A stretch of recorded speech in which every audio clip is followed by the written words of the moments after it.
Welcome to the Web Design Pro course. Your path to professional mastery begins now, and I'm truly excited for you to take part in this learning journey. We've invested a lot of effort into this course with more than 60 lessons that are continually expanding every week. Let me walk you through some essential details before we get started. Firstly, our goal by the end of this course is for you to be able to build stunning, functional websites in Framer without needing to code. You'll learn to transform your designs into interactive and usable websites. Secondly, we'll focus on how to make money with Framer. You should be able to find clients, build projects, and earn money through templates and services. We've got a whole section just for helping you get a return on your investment. Next, we'll learn how to increase your value as a designer who is really valuable because you can do both design and development. Having both of these skills will help you grow in your career. Lastly, I want you to become a Framer expert and be seen as a knowledgeable person in the industry. This will help you earn more money, get more clients, and be successful in reaching your professional goals. In this journey, we'll go through some important steps. First, we'll start with an introduction module where we learn more about Framer and its competitors. Then, we'll dive into the basics, like understanding what layout, sizing, and positioning are. We'll learn how to use these to build our first working website. Next, we'll study components. Components are super powerful tools you can use in Framer, and they'll really help you out, so we'll spend a lot of time on this. We'll also master the CMS. This means figuring out how to build a blog and other content for websites. Plus, we'll focus on animation and effects in Framer.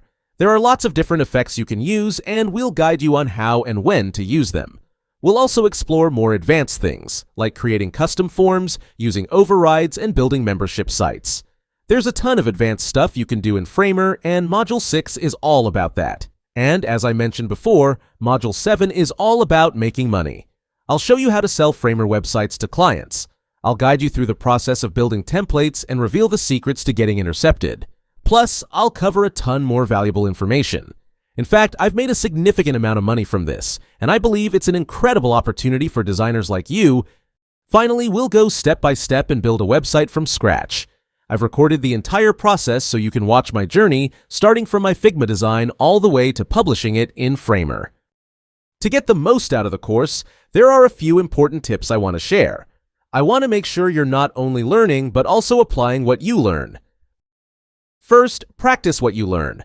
This might sound obvious, but it's really important that you try out the things I explain. Don't just watch. Open Framer in a new tab and follow along. If I'm discussing different positionings, play around with them yourself. Throughout the course, we provide plenty of resources and remix links so you can try these things out in Framer. Feel free to start new projects and apply what you learned to them too. Secondly, make sure you're active in the community. If you're not part of the school community yet, join to get access to the community and the full course. You'll get help from me, other Framer experts, and students like you. Plus, people who have finished the course before will be there to help too. So remember, the most important things are to join the community and practice what I teach. If you do these, the course will be really useful. If you have any questions, just ask me or someone else on the team. I'm excited for you to begin your journey to become a Framer master. Happy building! Alright, let's talk about how Figma and Framer are alike and different. I call Framer the no-code website builder for the Figma generation because they look a lot alike. If you're moving from Figma to Framer, it's pretty easy because it feels familiar, like you've used it before, even if you haven't. That's because they both use this free-form canvas. The way they look is pretty similar. If you know how to use Figma's auto layouts, Framer is quite similar too. There are a few key differences we'll talk about later, but the way you organize layouts on a website in Figma is also similar to Framer. So if you already know Figma, that's a big plus. Figma has components and variations of them, and Framer has that too. It seems like the Framer team got a lot of ideas from how building in Figma feels, so they could make the process smooth as possible. Framer just feels like a more natural tool for designers to use. Here are some differences I want to mention. Framer is made for building working websites, but Figma is not. Figma acts as your free-form canvas where you can design whatever you want, and it doesn't have to be perfect in every pixel. In Figma, you don't have to worry about how it's being built or if it'll be flexible. But in Framer, you do. In Framer, we use percentages, widths, and heights instead of just pixels because we care more about those things to make sure the site works well. Everything in Framer is modular, so when the screen size changes, things need to flex and adapt. You might wonder if you should build and design directly in Framer. I think you should design in Figma first to get all your ideas out. Framer isn't the best place to experiment with new ideas. Framer is where you take your finished designs and turn them into a real, working website. That's the key difference between Figma and Framer. Alright, in this lesson, I want to discuss if you're moving from Webflow to Framer. I'm sure some of you are, but if you're not, you can probably skip this lesson as it might not be very useful. However, if you are familiar with Webflow or have at least tried it before and kind of understand how things work, this will be helpful for you. This is especially so in terms of understanding the terminology because the actual build process from Webflow to Framer is quite similar. You still need to understand how things are built on the internet with HTML and CSS, but you don't actually have to know that language in depth. Framer uses a much more native language for designers. There are a few similarities and things we need to understand. The first one is that divs in Webflow equal frames in Framer. Frames will be the main thing you use consistently to wrap all your content. Whether it's a button, some text, or a whole section like a hero section, whatever it is, you'll be using frames a lot. So, make sure you have the F key on your keyboard ready. So yeah, the first point is that divs equal frames. The second thing to keep in mind is layouts. What we call stacks and grids in Framer is actually just Flexbox in Webflow. It uses the same principle of this auto layout, allowing you to center things and align them to the top, bottom, or with space in between, whatever it is. But again, in Framer, it's called layouts, not Flexbox. And then regarding the building process, as I mentioned, it's quite similar. We put everything within divs or frames and build in a way similar to Webflow, while keeping in mind how the web functions with the box methodology. But there are a few differences that are also worth noting. The first, and probably the most obvious, is the user interface itself.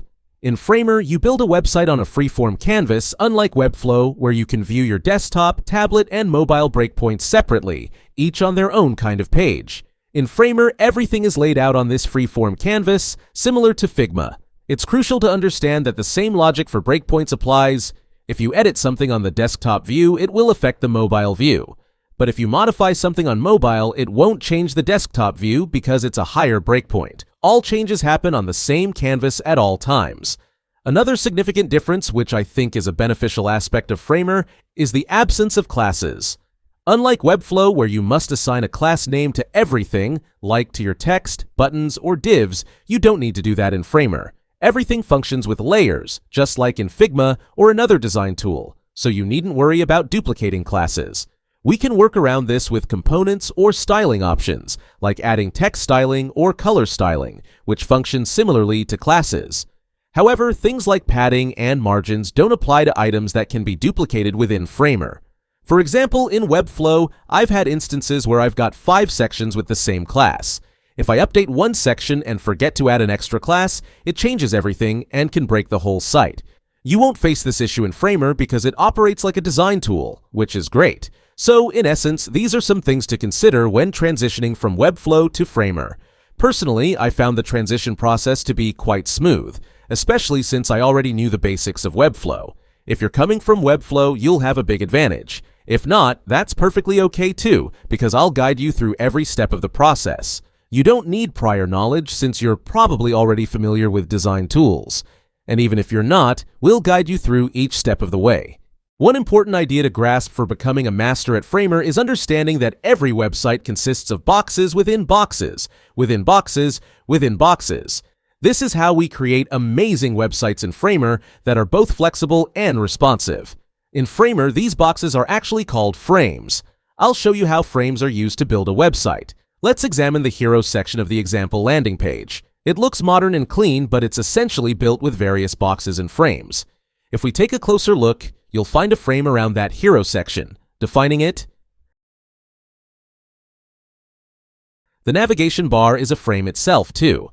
It's split into 2 parts, with styled elements on the right side and another set on the left side. It's like in Figma, where you group different layers focused on specific parts. For example, a button can be a frame of its own to apply unique styling.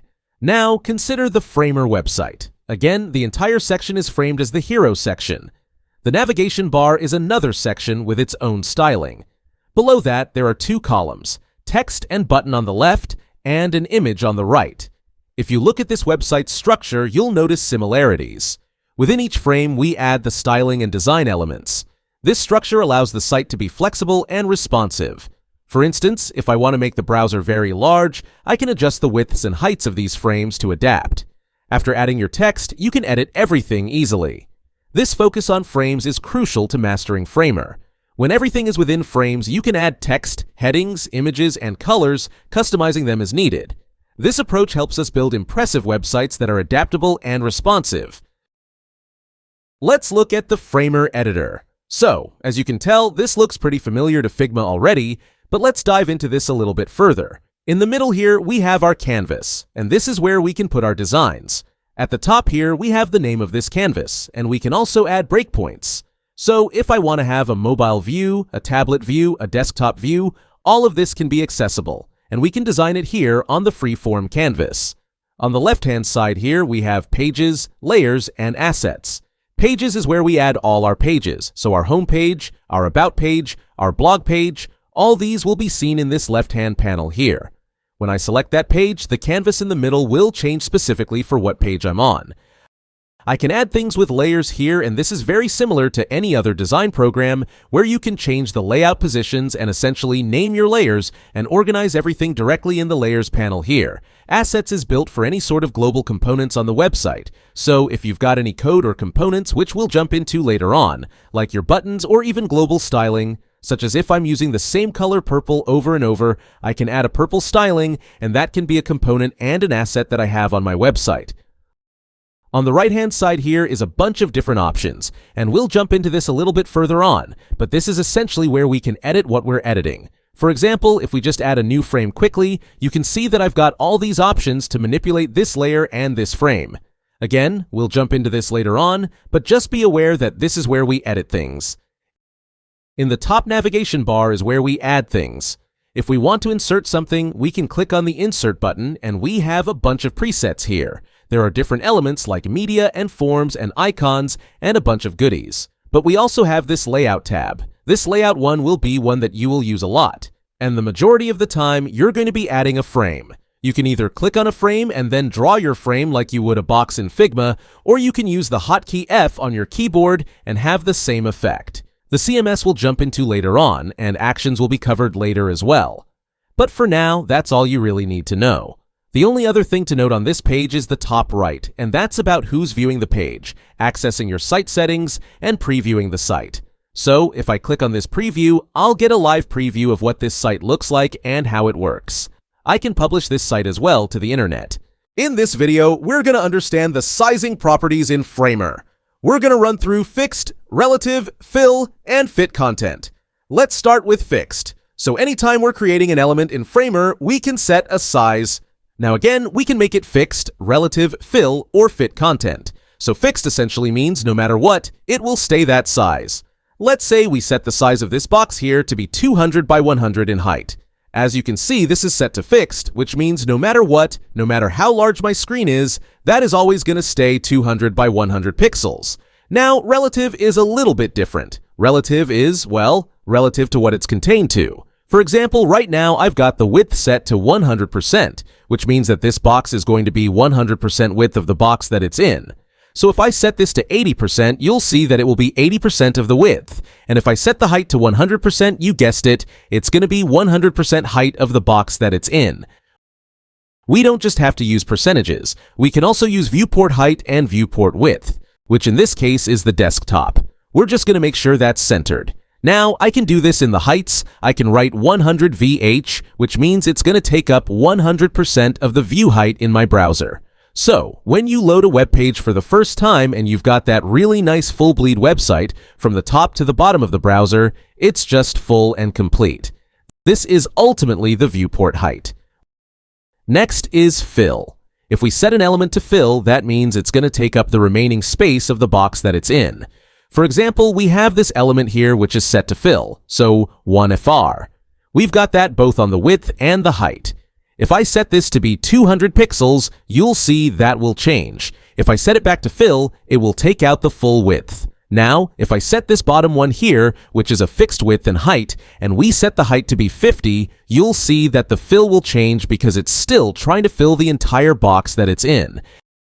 And lastly, we have fit content. Fit content will do essentially what it says it's going to do, which is fit the content. For example, if I want this box here to fit the content of this text, all I need to do is select the layer that it's in, that box, and I'm going to set the width to fit content, which essentially makes it as big as it needs to fit that content.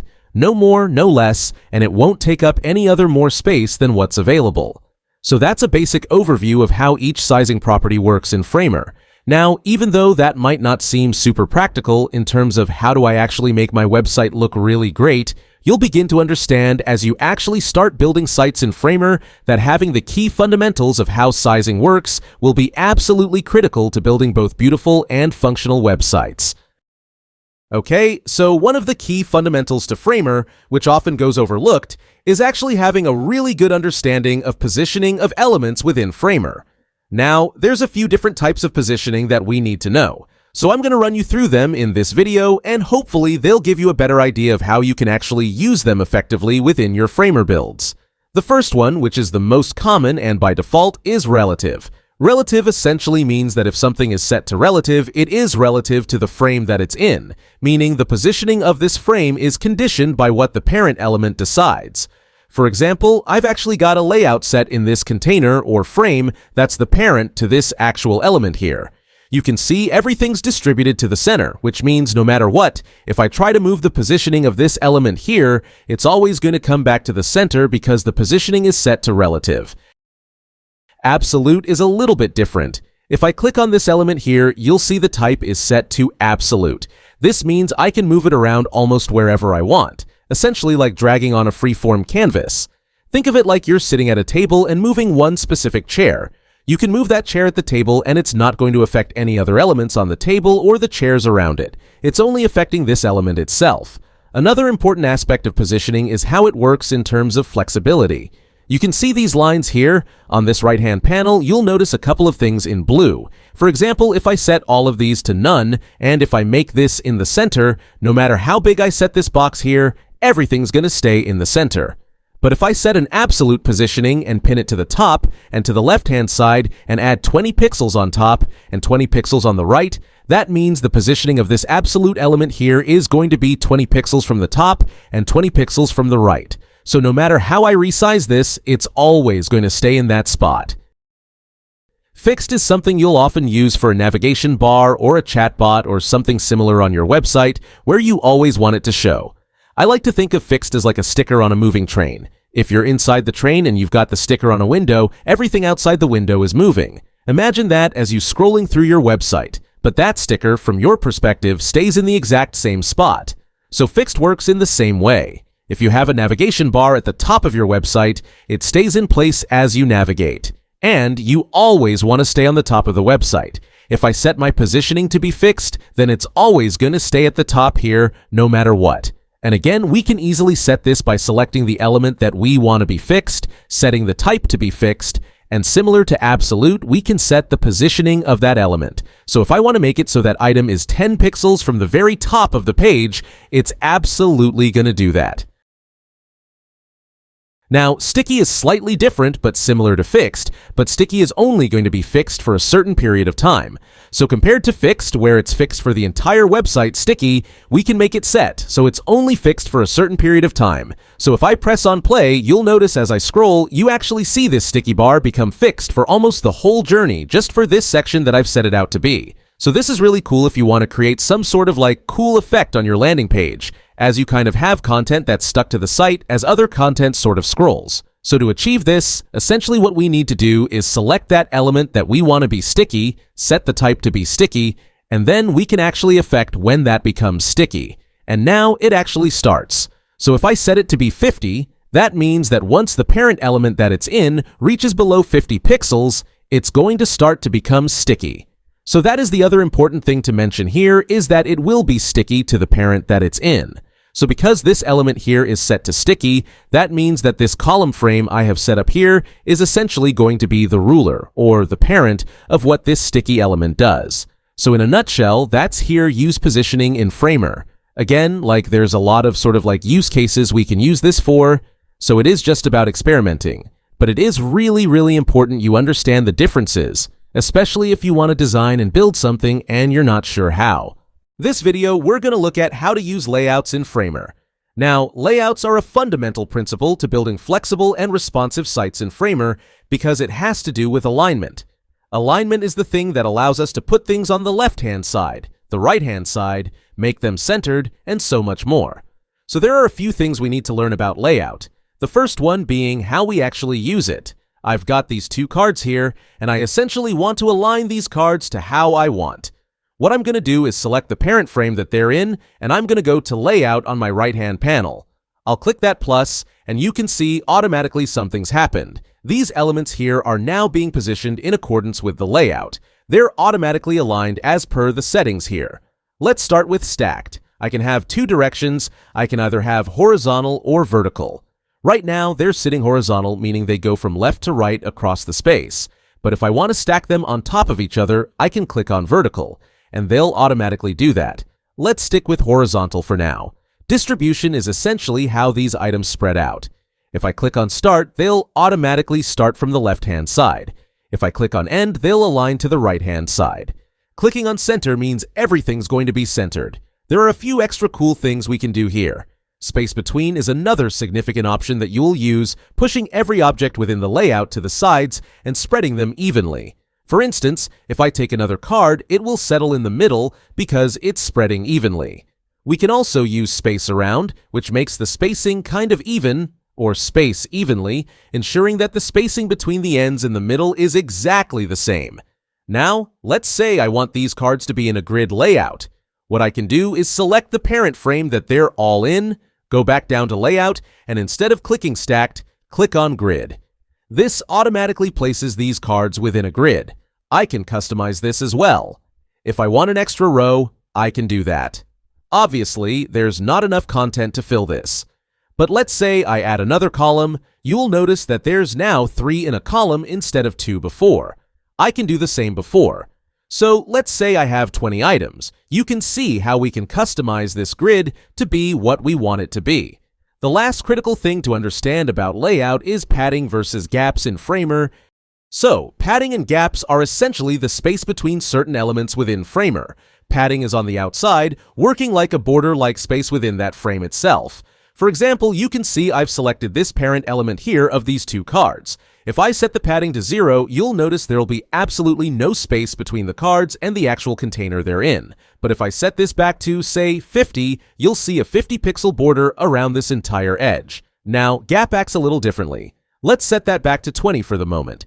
Gap is essentially the spacing between the elements within that frame, that parental frame. For example, this gray box here is my parent frame, and I want the spacing between these elements to be a certain value in pixels.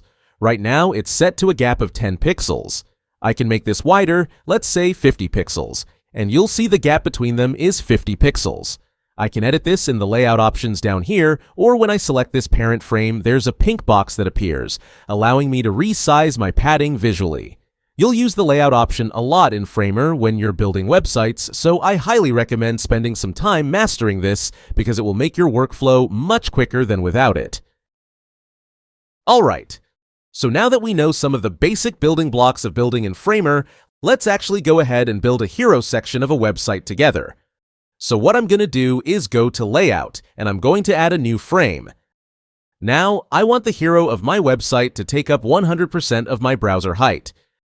So what I'm going to do is set it to not only to be 100% width, so it will take up the full width too, but I'm going to set the height to be 100 VH, which means it's going to take up 100% of the view browser height.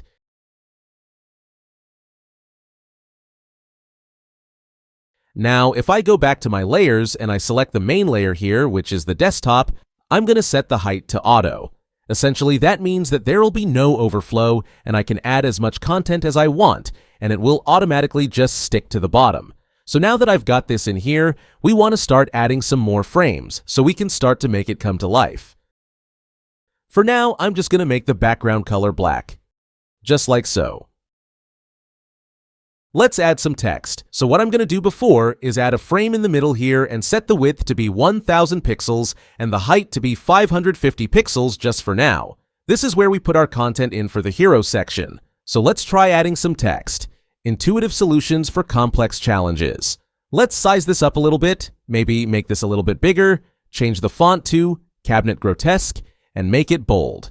Now, you'll notice I'm being super rough with how this looks because I'm just trying to get all the elements on the page before we actually go in and start thinking about sizing this correctly. So maybe we can make the width 300 for now. Let's add a second paragraph. Streamline your processes and enhance productivity with our all-in-one solution. Let's change the font on this. Maybe make it Inter. I'll make it smaller. Now it's time to add a button. To do that, I'll click on Insert and find any button that I like in the layout. I can copy it from there, no need to create it from scratch. So I'm going to drag this screen there and copy and paste the button to my hero section.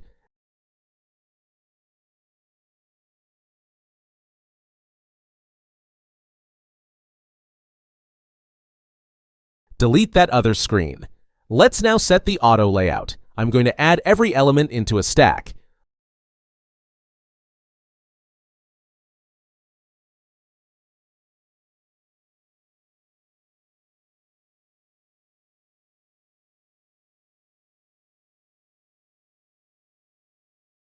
On the left side, we will have the text, and on the left side, the image.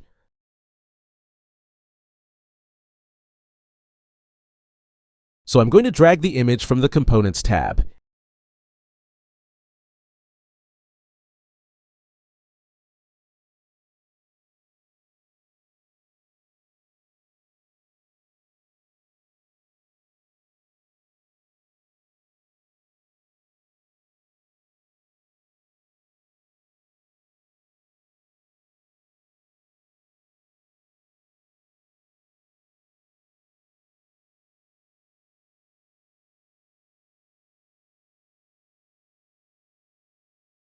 Let's change the font on the text to Cabinet Grotesque and make the line height a bit smaller.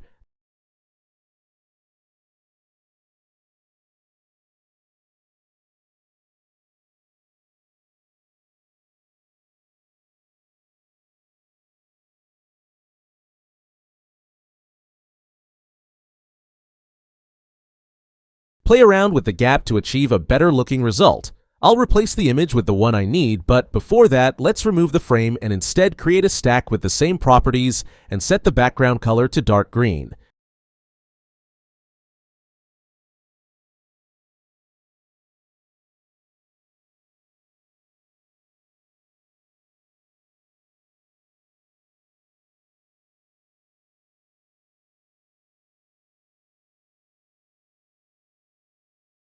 Paste the image that I need,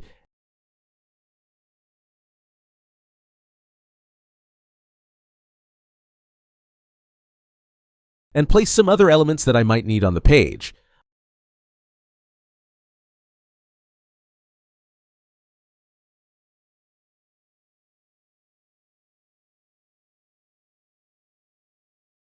I'm going to also resize the image, and now we have a great looking hero section.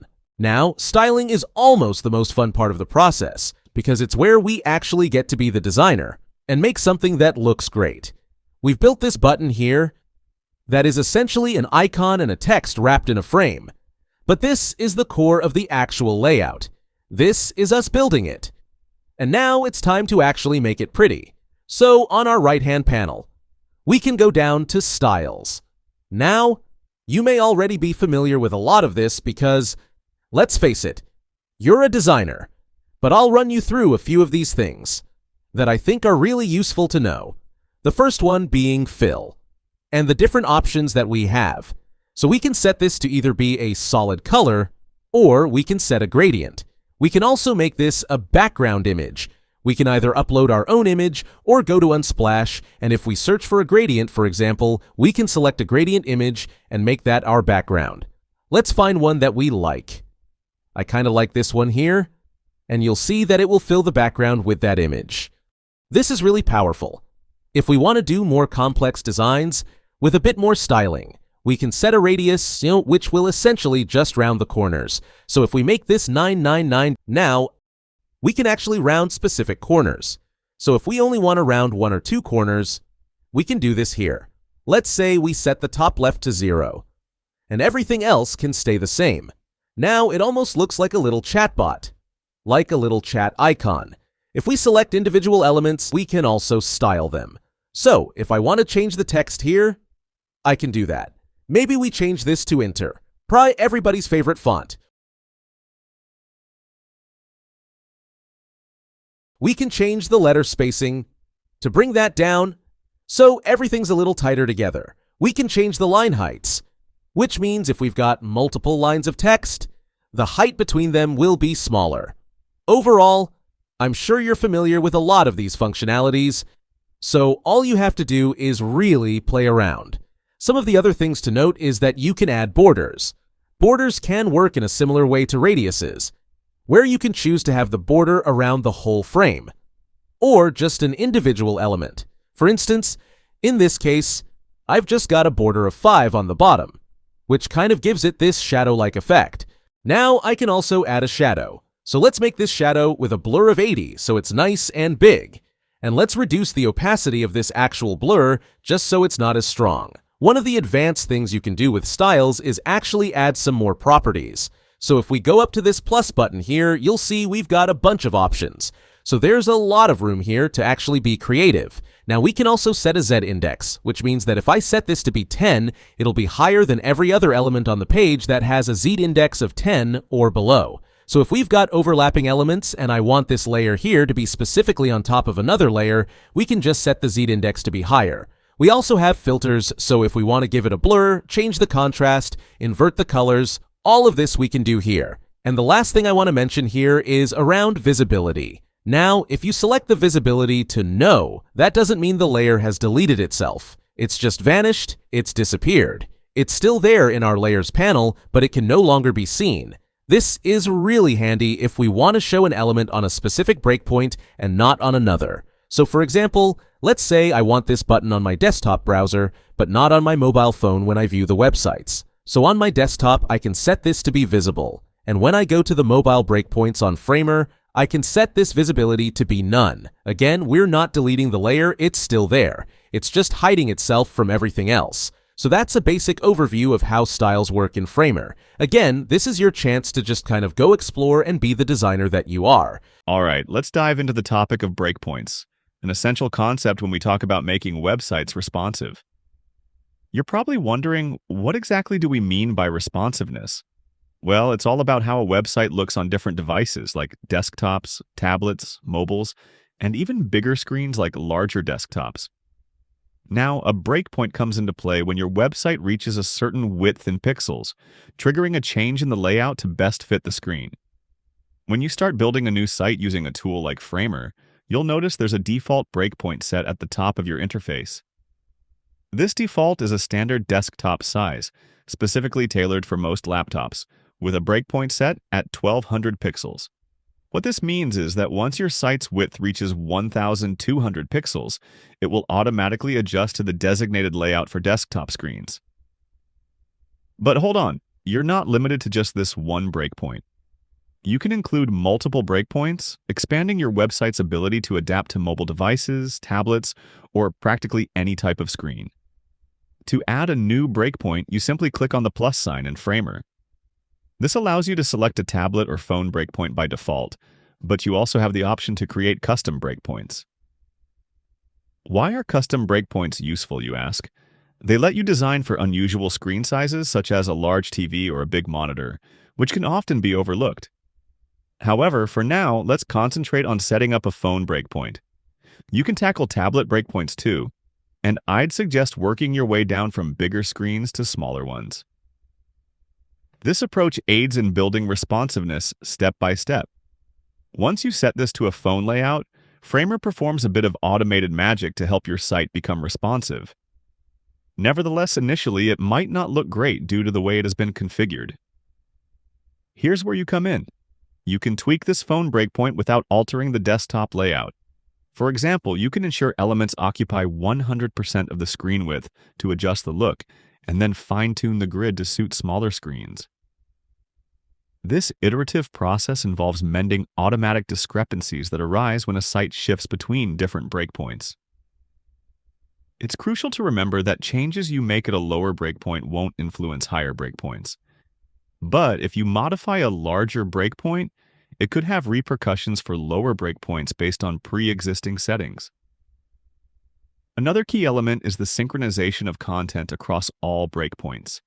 If you change something like a header text to Hello World, you'll find this change is applied universally across all breakpoints. This synchronization is strictly about content. The style is what differentiates each breakpoint. Hopefully, this breakdown clarifies the concept and supports you in crafting mobile responsive websites. Alright, let's walk through setting up links in Framer, which can connect different pages or even external content on the internet. First, you need to choose the element you want to make a link from. Over on the right side, there's a styling panel.